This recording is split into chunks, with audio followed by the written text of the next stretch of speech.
Hey everyone, welcome to the Craft Beer Professionals 2025 Spring Virtual Conference. Small Batch Standard is pumped to be the day one sponsor, and we're even more excited to help you generate more profit. Right now, today, it has never been harder to generate profit in the craft brewing industry. And here's why. If these two graphs don't paint a clear picture of what's happening in craft today, I don't know what will. In order to help you navigate this, we have put something together just for you. We call it the Small Batch Standard Profit Plays. These are excerpts from our profit playbook and include our top strategies for boosting profit at your brewery. And because you're here today, you get those plays for free. So head over to sbstandard.com/CBP to claim your copy. Thanks for being here and enjoy the talk.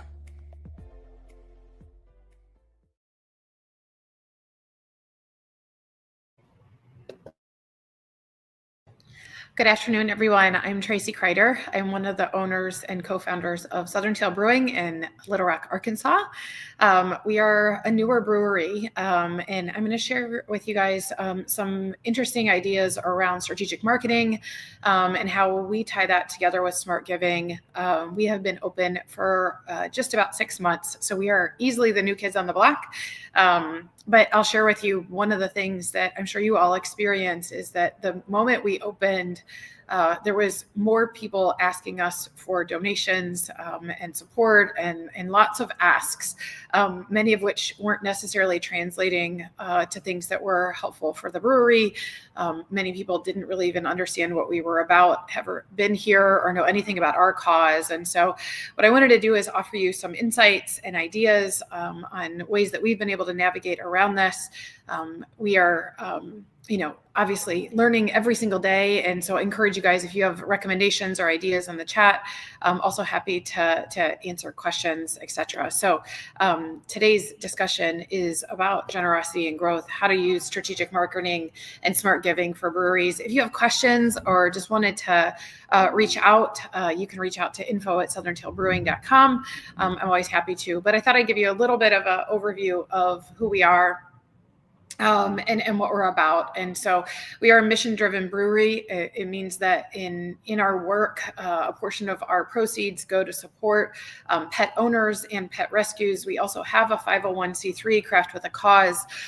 So we're cause-based and mission-driven, and it's extremely, extremely important to us. And so something that, again, as we think about that, our core values really we learned were absolutely important to driving all of our marketing efforts, all of our giving efforts. We were very, very thoughtful in our space, in the way that we decorated it, the things that we curated, the people that we bring on board, and that core values we found was really paramount to make sure that we're tied together with our marketing and our giving. So what I thought I'd offer is share with you a little bit of our mission and our commitment. This is in every single one of our onboarding documents. We talk a lot about our mission and commitment. For those of you that have been to our brewery, we have dogs and cat art all over, much of which have been created by local artists or curated over time. But it gives us a really great opportunity to talk about our mission and commitment. But for our employees, we really are committed to safe and exciting place to work. We pay our employees fairly and on time. We work to make sure that we have deep respect for humans inside and outside our company and our community. We promise to deliver high quality training programs for all of our people, our service, and in our kitchen. And we try to go the extra mile to exceed expectations for our guests and our coworkers. As we think about externally, how does that translate for our guests? We really want to create the ultimate customer experience. And we really focus on driving some unique things. And so how that translates is, things that are on our menu, you might have thought you've tried somewhere else, but our version of it is really innovative and unique. If you're ever in Little Rock, I encourage you to try our fried green tomatoes, which are a completely different rendition than anybody else has ever seen that we've experienced. And we hear that's kind of unique. And that's kind of the spirit of what we do. We never compromise on quality and unforgiving standards. So we always try to seek to do better. So that means better and faster and smarter and continuing to deliver for our people. We try to use fresh ingredients wherever possible and take great care in the preparation and packaging of our food and our beer. And we try to provide a finer dining experience than anyone else at this price point. And so that was an important aspect to us. And we really, that idea of being grateful and excited to build something really, truly special is really at the heart of what we do. And so we share this again with all of our people during our onboarding. And we really try to make sure that they're aware of how that drives every single thing that we do. And part of that is how does it drive our values and how we translate that. And so when we think about giving, and I think we've all been in this spot where we get this onslaught of asks, right? Can I have a free space? Can I have a free gift card? Can I have a free tour? What are all the different ways? I have to admit, I was totally unprepared. And I was part of the Brewers Association mentorship program and worked closely with 5 mentors. And Ryan Geist was one of my mentees. And so we talked a lot about this when I was going through that program. And again, even though I had been warned and even though I had read so much about it, I just didn't think I was prepared for the amount of just sort of blind asks that were coming all the time. And candidly, I felt really bad that we were saying no. And so taking some focus back and thinking about how do we stay really, really value aligned. And so we looked at all of the opportunities that were out there. And so we said, if an organization is value aligned, the next step is an and, right? So it wasn't just that you like dogs and cats, or it wasn't just that you were in our proximity of our neighborhood. It was all about how do we say value aligned and, so organizations and people that are fiercely loyal, right? That come in and support us, right? The people that were asking and had never even heard of us or knew anything about it, so they just happened to scan new businesses or do sort of like a plot of everybody in the area. That wasn't necessarily something that bubbled to the top. Organizations that have a common mission as us was really, really important, right? So when we looked at organizations that also tried to embrace that idea of doing better, treating their people fairly, driving a common mission was really important. The next thing was organizations, events, or campaigns that were really, really well planned, right? So we've all been in the instance where someone has asked for a silent auction donation for something that's in 3 days. And while I can appreciate that and have been on the other side of trying to source a robust set of offerings and auction items, what we found was ones that were really well planned. So 90 days out is great. 6 months out is way, way, way better. That was really, really helpful to us to not only be able to make sure that we could show up, but also if we're going to make an investment, that there's enough traction there that it was going to help out and really help pay off for us. The next one was staff aligned. And so this is where our people really felt that it was either organizations, events, or projects that were supporting our people. We are really, really fortunate. We have almost 60 employees that we employ across our facility.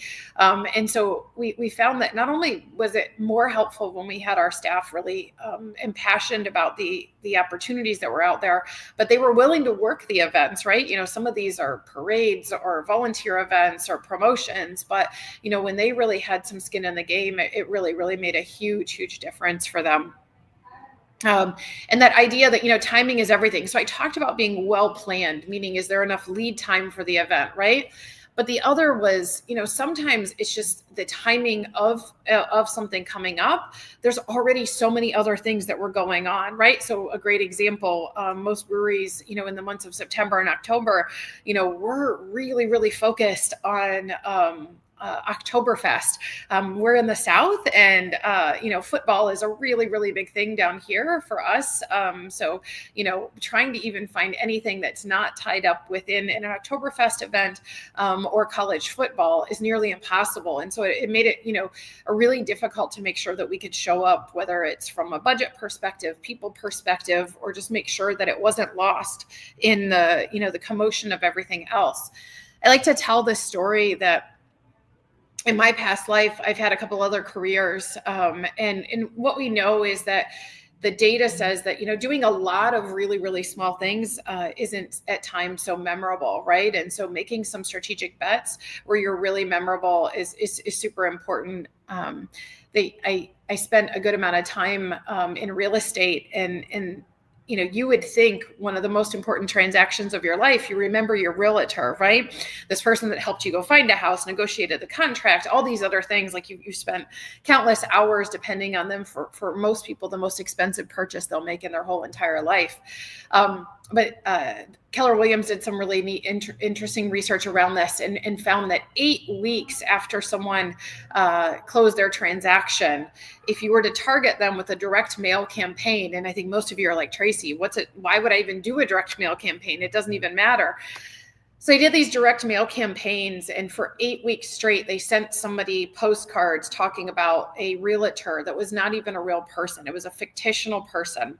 And every single week messaged consistency of this realtor is really, really fantastic. And they surveyed them at the end of their transaction, and then they surveyed them after this 8-week event occurred of seeing this. And you would be shocked at the astonishing number of people that instead of recommending their realtor that they said did a great job, that they liked and appreciated, but after being told something for 8 weeks that someone else was a really fantastic realtor, a significant portion of those people recommended someone.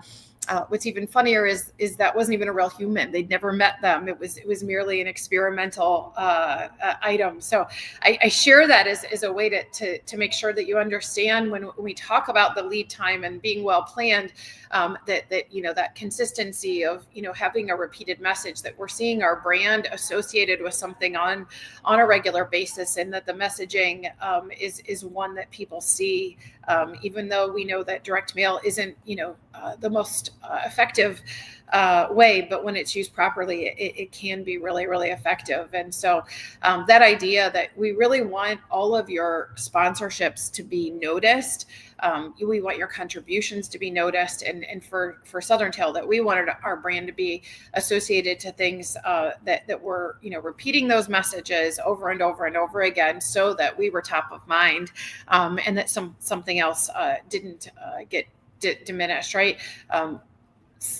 This idea that, just giving $20 gift cards out to every single individual that asked us at first kind of seemed a little bit easier, right? Because that way I'm not saying, no, I don't feel bad that we're not, kind of contributing to causes that seem wonderful and great. But at the same time that they weren't ones that, were going to get us the type of experience out of it. And so, hopefully that sort of grid is something that you can build out and encourage you to think about. Like, if you combine your values with the things that really help you get a lot out of your giving, that you would kind of add there. I'd be curious if you guys had ideas or ways that you kind of evaluated, because I think for us, I see this, value aligned list growing and growing for us as we go forward.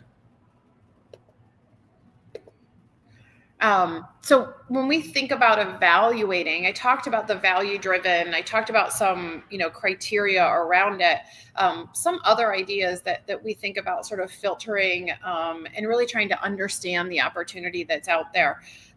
So one, and first and foremost is fiscally possible, right? Can we actually even afford to do a sponsorship, right?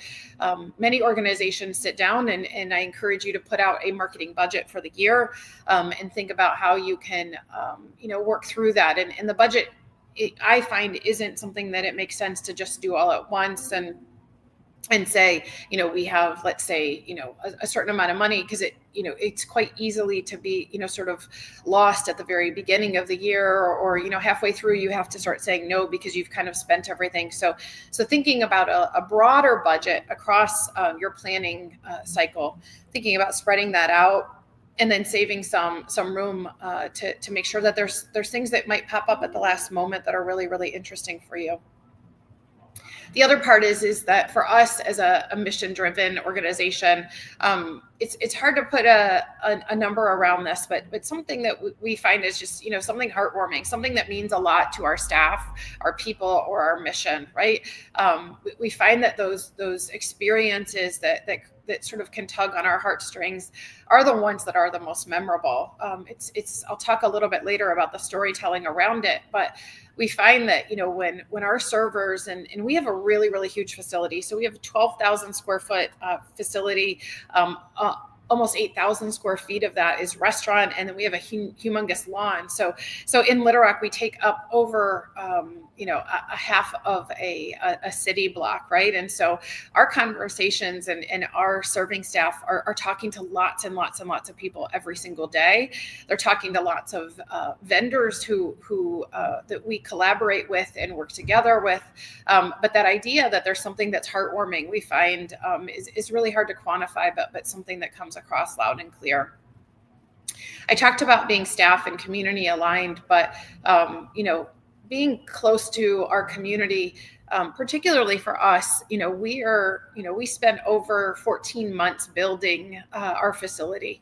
That means that we were disrupting traffic patterns, that we had construction people that were here, that we were loud, that we were messy, that we had a huge construction site for a really long time. And it goes without saying that the gratitude and the grace that our neighbors provided us while we were going throughout that is something that we don't take for granted at all.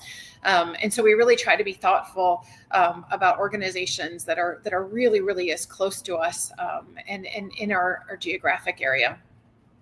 The other was brand awareness, right? And so how do we continue to contribute to the causes of our target customers, right? How they discover and know us, right? And so this idea of, how do we make sure that that organizations that have common missions as us, and will continue to sort of know us, love us, that idea of like, how do we hold a place in someone's heart? We have, with such a large facility, this past weekend, we had hundreds and hundreds of people that came in, kids that were running around our lawn and playing cornhole and, stayed for a really long time. One of our brand, sort of monikers is that we hope that people sit and stay, which is a little bit of a play on the dog theme for us.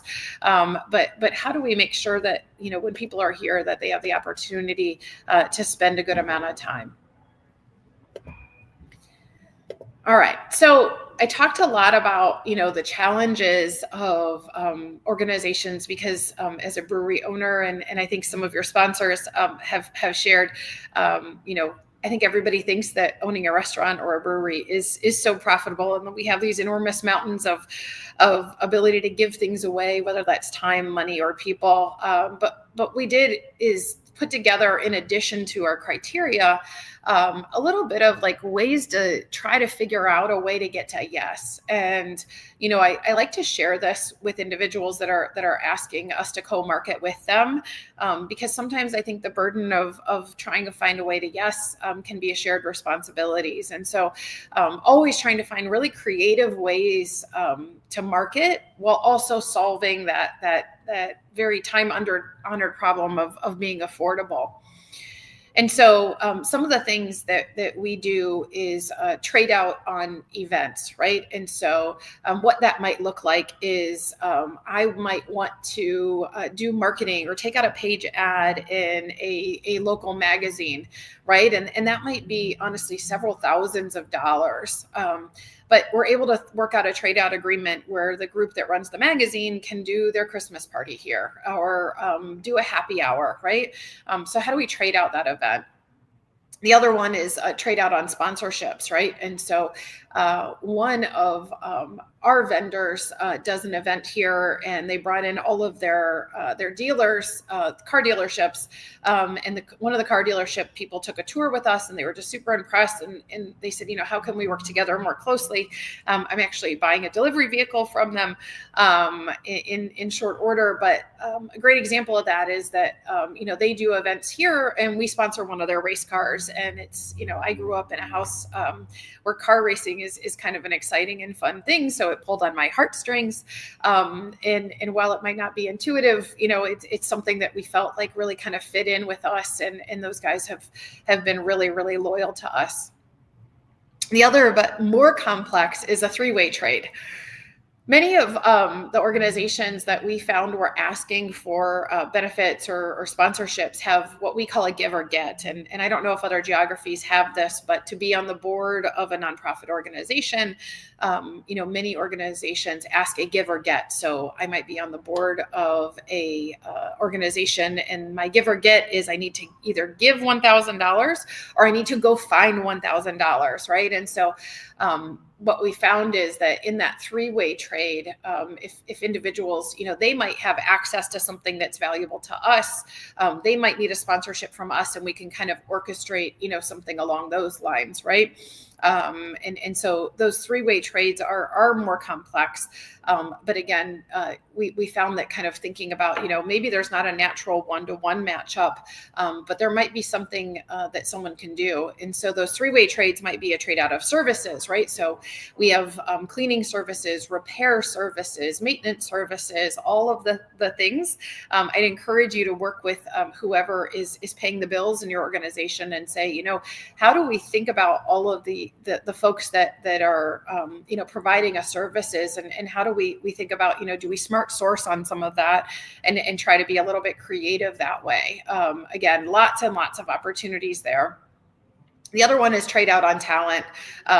We've got, as I mentioned, almost 60 people that have amazing superpowers. People that have graphic design capabilities, people that are musicians, people that have all kinds of hidden superpowers that sometimes we know about and sometimes we don't. But trading out of talent is something that's really possible, and it goes vice versa, right? So our individuals wanting to come and help us or volunteer for causes that are important to us. The other one that might not be all that intuitive is trade out of insights, right? So doing market research, bringing in expertise from the outside, helping us market and be influencers. All of those were kind of unique ways that you might think about sort of expanding that aperture, right? So we don't just have my 60 people that work with us and grow with us and are passionate and wake up with this, but how do we get their friends, their family, their network also kind of amplifying that exact same message? And again, I encourage you to sort of think about this from a way that you can get a way to yes, because I think I didn't realize that there are many things that we have that are underutilized for us, right? So we have spaces where people might need to do a meeting or host their book club, or lots of different things that you can do. Another thing, like we sometimes are traveling sort of great distances to source products or ingredients. That capacity in your vehicle could be valuable to someone, and vice versa, right? So all the different ways. I think I'm immensely impressed with the craft brew community on how do we get creative and borrow and share as much as possible and driving collaboration. All right, so I've talked to you about, all the ways to get to yes. Let's assume that you did get to a yes. Let's assume that you did a event, a campaign, a sponsorship, all of those things, right? One of the things that I find is that, we're moving so incredibly fast, and sort of, whatever happened yesterday is very, very easy to sort of forget about. And it's in the review mirror, and you might not remember it until, it comes time until the future. And so this idea of reflecting on that, and I'd like you to really, really think about, 3 paradigms, right? So first and foremost, as you think about an event, I really recommend that you use your calendar as much as possible. And the moment that you decide to embark on something, not only put it on your calendar, but put a note the day after to reflect on it. Put a note 2 weeks after, and then put a note 2 months after, and then finally a year out, right? So that habit of just using your calendar to remind you and nudge you so that you don't forget, which is all too easy to do. So immediately, like, what were your initial reflections on that event or that campaign or that sponsorship, right? Was it meaningful? Was it, powerful? Were there incredible things that you or your team want to make sure that you capture and harness? And some of those will be, sort of positives and negatives, right? There may be some initial reflections that, something was, not what it was all cracked up to be, or that it was frustrating, or lessons learned that you want to make sure that you capture straight away while they're fresh on your mind. The next would be 2 weeks later, right? So after all the dust has settled, when you're back to normal, whatever normal might be in a brewery, did it deliver, right? Did it meet those initial reflections? Anchor back to what made you think about doing it in the first place, right? Was that true? And that's a really, really important aspect to consider. Thinking about what could be better and what you want to replicate, right? So how many of you have done an event only to do, let's say another beer event and go, oh, shoot, we should have brought whatever it is, extra paper towels, more power cords, lights at night, et cetera, et cetera, et cetera.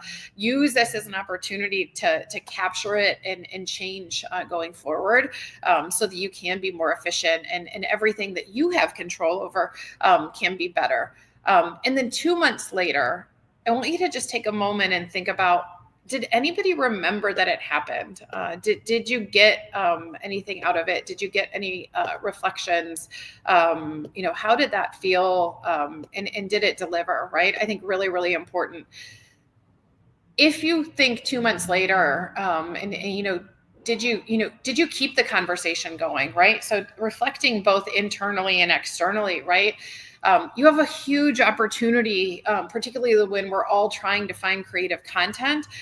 Remind everyone on your social media. If you do a blog, make sure you say, hey, here's where we were 2 weeks ago or a month ago, or, are you continuing to tell the story to your guests, right? I talked about all of our service staff and the opportunity to talk about, oh yeah, hey, we just did this super cool thing and we sponsored this event and here's how it went, right? And getting that stickiness, really, really, really important to keep that conversation going, right? And so it's hard to think about that, like if you didn't capture it, but this idea of like, so you were generous and did it matter? So during the event, I encourage you, take a selfie, right? And that doesn't mean you need to take a selfie and post it that day, but think about taking that selfie and posting it in 2 weeks, right? Take 10 selfies and post some during the event, some after the event, or some 2 weeks later, right? Also think about like the B-roll aspect of this. And so those who know a little bit about, the way that filming is done is that there's of course all the core content, but the B-roll of like what was going on around you. Like, were you unpacking t-shirts? Were you putting them in bags? Were you unboxing things? All of that stuff is actually kind of cool. And, particularly as we think about the social media world of using Reels, which at the current moment is the most watched aspect of the major social channels. Use that B-roll, right? Send somebody on the team while you're conducting an event or a campaign or working through it, and capture all of that extra stuff. You might not think that you need it at first, but later you might come back and reflect on it. So I talked about using your calendar, right? So capturing those reflections and doing it immediately 2 weeks later and a year later, right? So using all of those aspects, the other thing that I would say, just in sort of closing on how we think about marketing and giving, I didn't necessarily, when we started, think that marketing and giving were so linked. But I find that so much of that core value set, and how we tie the two together is really, really paramount for us. The other thing is that really staying really, really consistent with your approach, depending on your organization and your ownership, it may be something that you want to be sort of wildly transparent about your approach, and even publish your criteria. But staying consistent with your approach, and when you deviate, just make sure you're able to explain it, right? I think it's really important for us to be authentic, and true, and make sure that our customers understand, why we might, embark on some things versus others. The next tip, I talked about this, but making sure your team is involved in not only the visioning around this, and the delivery, right? The last thing you want is for them to find out on social media that you're sponsoring something, or that they're aligned with a cause that they may not know about, right? Use all of that to be really, really, really positive. And then I talked about the last tip, which is really documenting and how do you improve for the next time around, right? So using that broader view, we do an annual marketing calendar, and thinking about that. And that's one of the ways that we capture all of that, the data and experience for us, so that we can think about, and also pace, right? Because I talked about when we just got too many things at once. For us, a really, really great example is that, even though we do an enormous amount for giving, we had really wanted to do a giving tree around Christmas time, and have people come and bring donations. And for us, the month of December is our busiest month. And so not only is it crowded with decorations and Christmas trees and all that other stuff, but we had so many groups in here, that it just wasn't the right moment for us to do that. And so we're actually aligning that type of giving event during a time when our staff wasn't so fatigued, and there was a good amount of mind share for all of the people to kind of experience that. And so these are, kind of a few sets of examples on how we think about tying marketing and giving together. I would love to kind of hear more if you had other ideas, or ways that you had thought about how you can be really generous and be smart with your giving. As I'm just kind of wrapping up, I'll go ahead and just wait a few minutes to see if there's any questions for folks that want to ping anything or any ideas or success stories in the chat. But also, if you want to, I mentioned that you can absolutely follow up with me directly, Tracy, at info@southerntailbrewing.com. And I hope that I see some of you if you're ever in Little Rock, or when I get to visit all your awesome breweries. Thank you so very much.